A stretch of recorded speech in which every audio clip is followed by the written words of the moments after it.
Le 20 février 1547.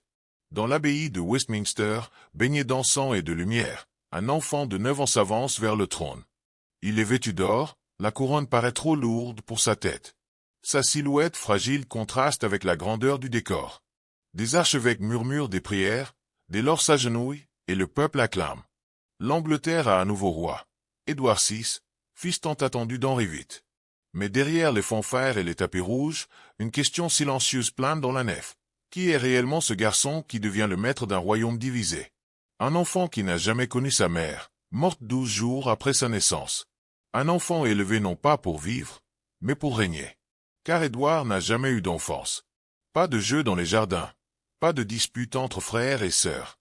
Seulement des leçons, des sermons, des regards obséquieux. Chaque mot qu'il prononce est applaudi, chaque décision encouragée. Depuis sa naissance, on lui répète qu'il est choisi par Dieu. Et lui, il y croit. Autour de lui, tout est contrôle. Des tuteurs protestants, extrémistes parfois, lui enseignent que le catholicisme est une menace, que désobéir au roi, c'est désobéir à Dieu. Le pouvoir n'est pas un devoir, c'est un droit absolu. Et l'enfant apprend vite. Trop vite. Au moment de son couronnement, Édouard est déjà plus qu'un prince. Il est un prophète miniature. Il connaît la Bible mieux que ses évêques. Il parle latin, grec, mais ignore tous des jeux d'enfants ou des gestes tordres. Son cœur est un désert façonné par le devoir et la foi fanatique. Alors que l'archevêque pose la couronne sur sa tête, un frisson traverse la foule. Ils voient un garçon. Mais ils ignorent qu'ils viennent de créer un roi sans enfance, et bientôt, un roi sans pitié. Car la question n'est pas de savoir ce qu'un enfant peut faire avec tant de pouvoir, mais ce qu'un enfant devient quand ce pouvoir lui est offert comme unique vérité. Bienvenue dans le règne d'Édouard VI, le plus jeune roi d'Angleterre. Peut-être aussi, le plus inquiétant. Octobre 1537. Après des années de mariage sans héritier mâle, Henri VIII exulte enfin. Ah fils! Un miracle! Édouard Tudor voit le jour au château d'Hampton Court. La lignée est sauvée. La dynastie a un futur. Mais cette naissance tant attendue a un prix. Jeanne Seymour, la seule épouse qu'Henri affirmera avoir vraiment aimée, meurt 12 jours plus tard des suites de l'accouchement. Dans la chambre, le silence du deuil remplace les cris du nourrisson. Le sang royal est versé. Dès les premières heures d'Édouard, ce fils naît entouré de morts. Et cette tragédie marque tout son destin. Henri VIII, fou de douleur et de joie mêlée, voit en Édouard bien plus qu'un enfant. Il devient un symbole. Un trophée vivant. Le fils promet. Le signe que Dieu bénit encore le trône d'Angleterre. On ne le touche qu'avec précaution. On le montre comme une relique. Chaque sourire du garçon est observé, chaque fièvre déclenche la panique. À la cour, on murmure. Ce garçon n'est pas un prince ordinaire.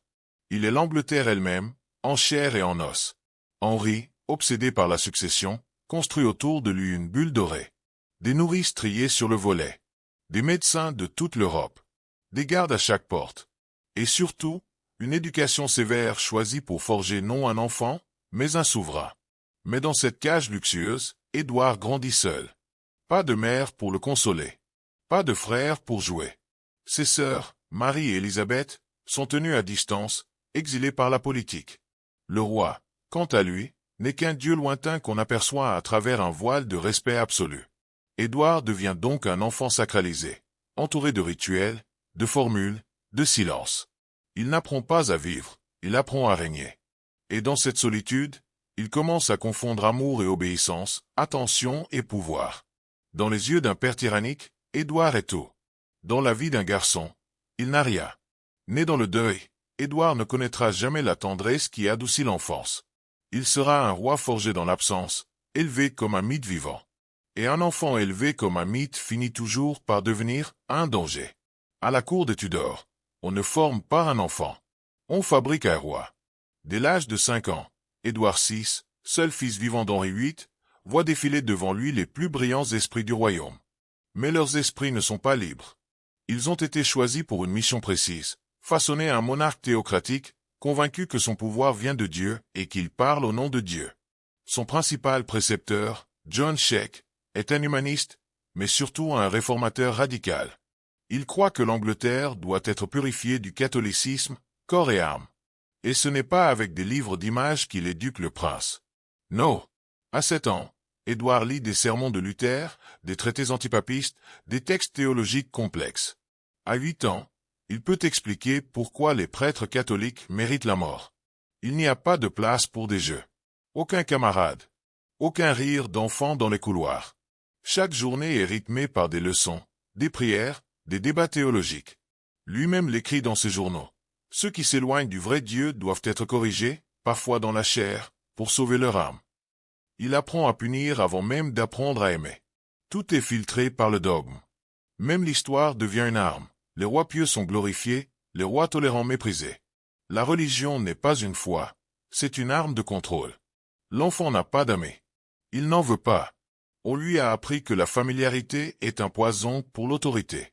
Même ses sœurs Marie et Élisabeth sont des silhouettes distantes, jugées selon leur degré d'obéissance religieuse, non selon leur lien de sang.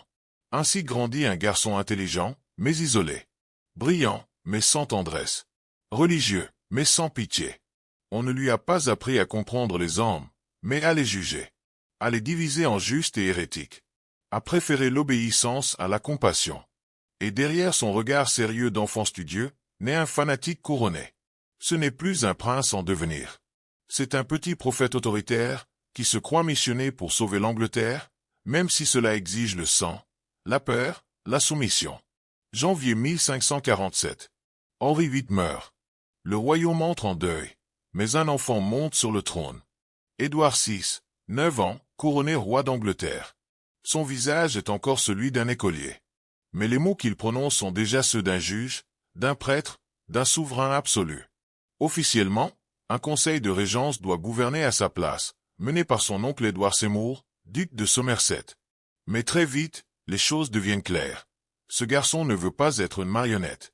Il observe. Il écoute. Il apprend. Et surtout, il agit. Très vite, Édouard exige de lire les rapports de justice. Il demande à voir les noms des condamnés, les motifs, les sentences. Pas par curiosité d'enfant. Par intérêt politique. Et il ne se contente pas de lire. Il commente. Il suggère. Il approuve. Les conseillers sont d'abord amusés. Puis troublés. Car le roi enfant ne se contente pas d'obéir aux régents. Il les pousse à aller plus loin. Il réclame des purges plus vastes contre les catholiques. Il juge lui-même des cas de trahison religieuse. Il note, dans son journal, les raisons pour lesquelles la pendaison ou la décapitation sont préférables à la prison. Le feu purifie l'erreur, écrit-il un jour. Un conseiller ose lui demander s'il ne veut pas plutôt jouer, sortir, chevaucher. Édouard le fixe. Puis répond. Je suis le roi. Les jeux sont pour ceux qui obéissent. À 10 ans, il a déjà signé plusieurs condamnations à mort. Et, selon un témoin, il souriait en le faisant. Pas par cruauté gratuite, mais parce qu'il était convaincu que Dieu l'approuvait. Il ne voit pas des hommes qu'on tue. Il voit des hérétiques qu'on purifie. Le conseil commence à craindre son regard calme, froid, calculateur. Derrière ce visage juvénile, le pouvoir s'exerce déjà sans pitié. Le roi enfant ne veut pas attendre. Il ne joue pas à gouverner. Il gouverne. Et ceux qui croyaient tenir une couronne fragile entre des mains d'enfants découvrent peu à peu que ses mains sont fermées, serrées, et prêtes à frapper. Le jeune Édouard n'est pas simplement un roi précoce. Il est déjà, à 11 ans, un dogmatique, un absolutiste, un fanatique. Dans les salles du palais, ses conseillers, pourtant choisis pour leur foi protestante, commencent à se tendre. Car le roi ne tolère rien, ni personne, qui suggère la moindre concession aux catholiques. Un jour, un conseiller ose proposer d'autoriser la messe en latin pour calmer les provinces rebelles. Édouard entre en fureur. Il saisit un encrier et le jette au visage de l'homme, criant « Dieu punira les tièdes plus vite que les païens ». Ces crises ne sont pas passagères. Elles s'intensifient. Il n'accepte aucune opposition. Il veut purifier l'Angleterre, entièrement et immédiatement. Et son obsession prend un tournant encore plus sinistre. L'Inquisition espagnole. Dans ses appartements privés, Édouard lit en latin les récits d'interrogatoire, les manuels de torture, les lettres de Torquemada.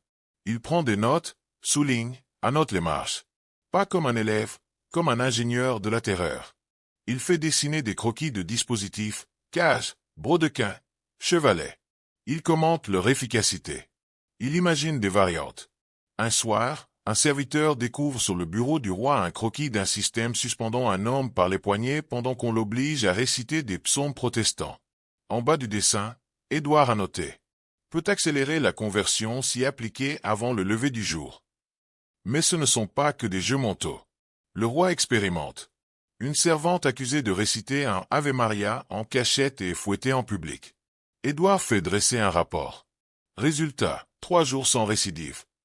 Un jeune page, puni pour avoir fait le signe de croix, est isolé dans une cave pendant 48 heures. Le roi demande des comptes sur ses réactions psychologiques. Le palais devient un laboratoire du fanatisme. Un univers où la pureté religieuse justifie toutes les souffrances. Les conseillers murmurent entre eux. Ce garçon, il n'a pas d'âme. Il ne ressent rien. Il observe. Il note. Il juge. Et l'enfant que l'on appelait le miracle d'Angleterre commence à faire peur. Non plus à ses ennemis, mais à ceux qui vivent sous son propre toit.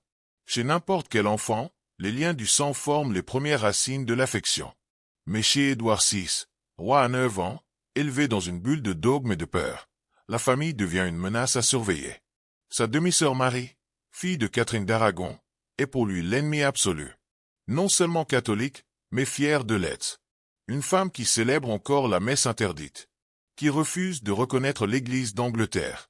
Pour Édouard, elle n'est pas sa sœur. Elle est, comme il l'écrit dans son journal, une bâtarde papiste, dangereuse pour la foi et pour le trône. Il ne l'appelle jamais par son prénom, seulement par des mots froids, la traîtresse, la fausse héritière, l'ancienne fille de la reine espagnole. En privé, il rêve de la faire arrêter. Il imagine les charges, hérésie, trahison, incitation à la rébellion. Il rédige même un modèle de confession forcée qu'elle devrait signer avant d'être exécutée. Et pour la méthode, il hésite, décapitation ou bûcher. Il note, la flamme purifie l'âme, mais l'épée fait taire plus vite. Quant à Élisabeth, fille d'Anne Boleyn, elle est tolérée. Protestant modéré, cultivée, intelligente, elle est utile. Un outil, une carte politique qu'il pourra jouer au moment opportun. Il ne lui écrit jamais de lettres personnelles. Il ne lui parle que lorsqu'il s'agit de mariages arrangés, d'alliances diplomatiques. Élisabeth n'est ni sœur, ni confidente. Elle est un pion dans le grand jeu de la réforme. Et dans les marges de ses carnets, Édouard laisse entrevoir une froideur presque clinique. Si elle épouse un catholique, elle devra être neutralisée. Aucun attachement. Aucun souvenir d'enfance partagée. Rien. Seulement une foi rigide, un pouvoir absolu, et une méfiance qui n'épargne personne. Ses sœurs ne sont plus des membres de la famille royale. Elles sont devenues, dans l'esprit du jeune roi, des menaces vivantes à éradiquer. Et dans les couloirs du palais, on commence à se demander. Si l'on est capable de rêver la mort de sa propre sœur, de quoi d'autre est-on capable? Il n'a que 12 ans, mais Édouard s'y rêve déjà d'un royaume où chaque pensée, chaque prière, chaque mot serait surveillé. Non pas pour maintenir l'ordre, mais pour purifier les âmes. Ce n'est plus un roi, c'est un inquisiteur. Pas à la tête d'un bûcher, mais d'un système. Un réseau de contrôle, de peur, de foi imposée. Il ordonne la mise en place d'un système de dénonciation religieuse. Les voisins espionnent les voisins. Les enfants espionnent leurs propres parents. Un garçon de 10 ans signale que son père a murmuré un « Je vous salue Marie » en secret. La famille est convoquée. Le père est fouetté. L'enfant, récompensé. Une pièce. Et les félicitations du clergé. Les églises deviennent des tribunaux. Les écoles, des antichambres de confession. Tout le monde apprend la même prière. La même intonation. Le moindre écart devient suspect. Un homme récite encore un autre père en latin, il est arrêté. Une femme allume une bougie devant une icône, on la traite d'idolâtre. Les gens ne prient plus par foi. Ils prient par peur. En articulant bien. En regardant par-dessus leur épaule. Édouard lit personnellement les rapports de déviance. Il souligne, commente, note les cas intéressants. Il écrit dans son journal. La peur est plus efficace que la punition. Et quand il trouve un cas particulièrement grave, il dicte des punitions sur mesure. Porteur un écriteau humiliant dans la rue. Nettoyer l'église à genoux. Être exposé nu à la porte du temple.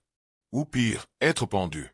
Mais ce qui glace le sang, c'est la précision administrative de tout cela. Des registres sont tenus. Des catégories d'infractions. Des barèmes de châtiment. Tout cela orchestré par un enfant. Un enfant roi. Un enfant fanatique. Ce n'est plus seulement la foi qu'on impose. C'est une religion de la peur. Et à travers ce système d'espions, d'aveux, de châtiments, Édouard ne cherche pas à gouverner. Il cherche à régner sur les consciences. À 13 ans, Édouard VI ne se contente plus d'ordonner. Il crée. Pas des lois. Des châtiments. Humiliation publique, supplice sur mesure, isolement psychologique. Le roi enfant devient l'inventeur d'un théâtre de cruauté. Un serviteur a renversé de l'encre. Édouard le fait attacher au centre de la cour. Les courtisans reçoivent l'ordre de lui jeter des restes de repas pour l'humilier. L'enfant roi observe la scène depuis sa fenêtre, un carnet sur les genoux. Il note la réaction du coupable. Les larmes, les tremblements. Il écrit. La honte peut briser mieux que le fouet. Une domestique est accusée de réciter un vieux cantique catholique. Édouard ordonne qu'elle soit enfermée seule, sans lumière, ni nourriture solide pendant 3 jours. Il veut savoir jusqu'où l'esprit peut être brisé. Il appelle cela le jeûne de purification. Son journal devient un outil de contrôle. Un manuel de persécution, illustré. Des croquis.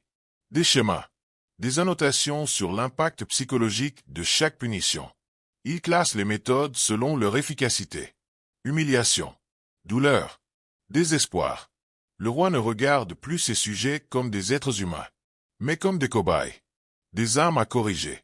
Lorsqu'une exécution est annoncée, il demande une chaise près de la fenêtre. Il observe la scène dans le silence. Il n'a pas peur. Il ne détourne pas les yeux. Il analyse. Il note. La foule répond mieux à la peur visible. Et plus loin. L'hésitation de l'exécuteur réduit l'effet.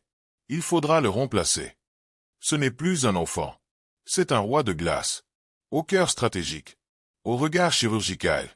Au pouvoir sans retenue. Il ne punit pas pour faire respecter la loi. Il punit pour façonner les âmes. Pour tester les limites. Pour nourrir son obsession du contrôle. À travers ses yeux, la douleur devient un outil. La justice, un instrument de domination. Et dans le silence de ses appartements, le roi note chaque gémissement, chaque prière arrachée, comme un scientifique. Mais son laboratoire, c'est un royaume entier. Le corps d'Édouard s'affaiblit. Il tousse du sang. Ses cheveux tombent. Son teint devient cireux, verdâtre. La tuberculose est évidente. Mais certains murmurent autre chose. L'empoisonnement. Un traitement raté? Un complot interne? On ne saura jamais. Mais ce qui est certain, c'est que plus la mort approche, plus le roi s'endurcit. Là où d'autres prieraient pour la paix. Édouard, lui, rêve de purification. Non pas de son âme, mais de tout le royaume. Allongé dans ses draps trempés de sueur. Le jeune roi rédige encore. Ses doigts tremblent. Mais son esprit reste clair et fanatique. Il dicte à ses secrétaires des sermons enragés. Des manifestes religieux. Des listes de suspects. Il exige que les prêtres catholiques soient arrêtés. Que les nobles suspects de tiédeur soient mis sous surveillance. Que l'on fouille les maisons. Que l'on brûle les livres. L'Angleterre doit être purifiée, même si mon souffle s'éteint, écrit-il. Les courtisans sont stupéfaits. Ils croyaient que la maladie l'adoucirait. Mais c'est l'inverse. La souffrance alimente ses délires. Il voit des signes partout. Il parle d'anges, de feu, de jugement. Il affirme que s'il meurt sans purifier le royaume, Dieu détruira l'Angleterre. Ses médecins notent des phases de fièvre hallucinée, mais aussi de lucidité glaciale. Dans ces moments, il dicte de nouvelles lois. Il nomme sa cousine protestante, Jeanne Grey, héritière du trône. Il exclut Marie. Il menace Élisabeth. Il prévoit l'arrestation de dizaines de nobles. Il parle d'un plan. Un dernier acte. Une purge avant le silence. Il ne pense plus à sa famille. Ni à la paix. Seulement à la trace qu'il veut laisser. Un royaume nettoyé du catholicisme. Un trône inaccessible aux tièdes. Un testament écrit dans la fièvre et la terreur. Ses conseillers tremblent. Non à cause de sa mort, mais à cause de ce qu'il veut faire avant de mourir. Un roi adolescent, rongé par la maladie, qui croit qu'il peut sauver son âme, en condamnant les autres. Et dans l'ombre, la liste des futures victimes s'allonge encore. Alors que son corps s'effondre, l'esprit d'Édouard, lui, s'embrase. Il sait qu'il va mourir. Et il sait aussi que sa sœur Marie, catholique fervente, est la prochaine dans l'ordre de succession. Mais il ne peut pas l'accepter. Il la hait. Il la craint. Il est convaincu qu'elle détruira tout ce qu'il a bâti. Alors, il conçoit un plan. Secret. Radical. Implacable. Dans une pièce close du palais. Avec quelques fidèles conseillers. Parmi eux John Dudley, le puissant duc de Northumberland. Le roi élabore une conspiration. Le but? Écarter Marie. Écarter Élisabeth. Et placer sur le trône Lady Jane Grey. Sa cousine protestante, jeune, pieuse et malléable. Édouard rédige lui-même la charte de succession. Il rature. Il corrige. Il signe de sa main tremblante, chaque mot pesé comme une arme. Mais cela ne suffit pas. Il veut plus qu'une succession légale. Il veut une purification finale. Il dicte des listes. Noms de nobles catholiques. Abbés suspects. Évêques à surveiller. Propriétés à confisquer. Il prévoit des arrestations massives. Des exécutions publiques. Des lois religieuses encore plus strictes. Et surtout, il conçoit un état de surveillance. Chaque ville, chaque paroisse, devra mettre en place des commissaires de foi, chargés de surveiller, dénoncer, punir. Les enfants qui dénoncent leurs parents seront récompensés. Les prêtres soupçonnés de modération seront jetés en prison. Dans l'esprit malade du jeune roi, ce plan est un devoir sacré. Un dernier acte de fidélité à Dieu. Ce n'est plus une monarchie. C'est un régime théocratique, prêt à tout. Et tout cela, rédigé par un adolescent de 15 ans, haletant entre deux quintes de tout, sur des feuillets tachés de sang et d'encre. Ses conseillers, d'abord hésitants, finissent par obéir. Par ambition. Par peur. Ou peut-être, parfois. Juillet 1553. Au palais de Greenwich, le roi d'Angleterre agonise. Mais ce n'est pas une fin paisible, royale ou solennelle. C'est une lente descente aux enfers. Son corps, ravagé par la tuberculose, est déformé, méconnaissable. Sa peau devient verdâtre. Ses ongles tombent. Son haleine empeste la chair en décomposition. Les médecins parlent à voix basse. Certains évoquent même un empoisonnement, accidentel ou non. Les convulsions sont fréquentes. Ses membres se crispent, son corps se tord. Le jeune roi, à peine 15 ans, hurle. Il croit voir des flammes, des croix, des visages de damnés. Mais ce ne sont pas les douleurs du corps qui inquiètent le plus. C'est l'état de son esprit. Même dans l'agonie, Édouard reste fanatique. Il parle à voix haute, récite des versets.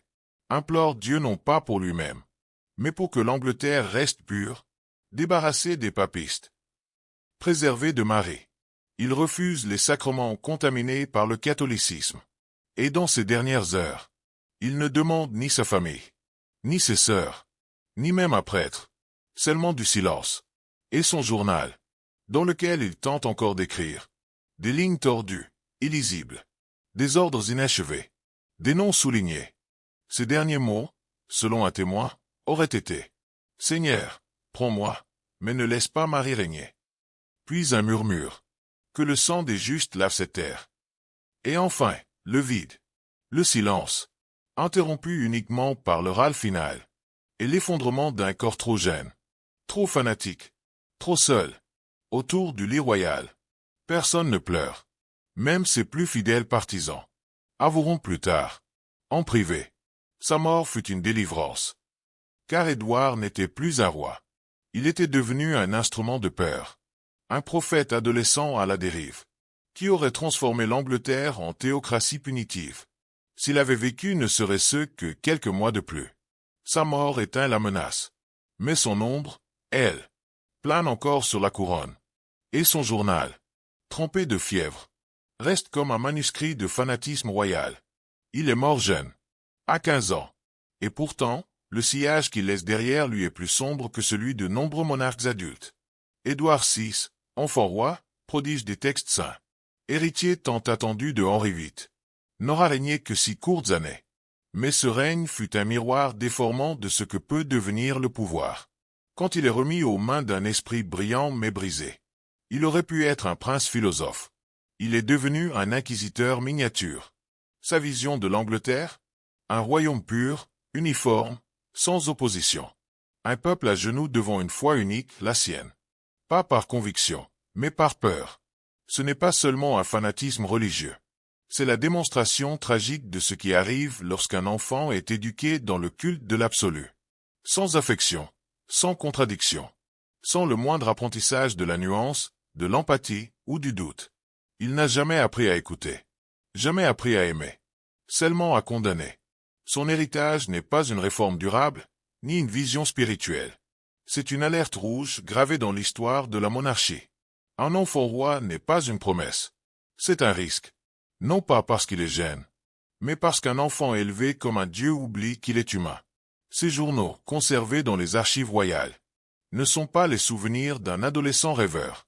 Ce sont des manuels de persécution, des listes de noms à punir, des plans de purge, des méditations sur la douleur et la répression. Il écrivait avec de l'encre et du sang. Et même mort, ces mots font frissonner. Le trône est redevenu vide. Mais l'idée que l'absolu puisse être confié à une âme encore en formation reste la plus grande folie politique de son époque. On a voulu faire d'Édouard un roi parfait. On a fabriqué un enfant froid, intelligent, sans cœur. Il ne laisse ni héritier, ni dynastie, ni amour, mais un avertissement. Celui que le pouvoir, sans humanité, n'élève pas, il dévore.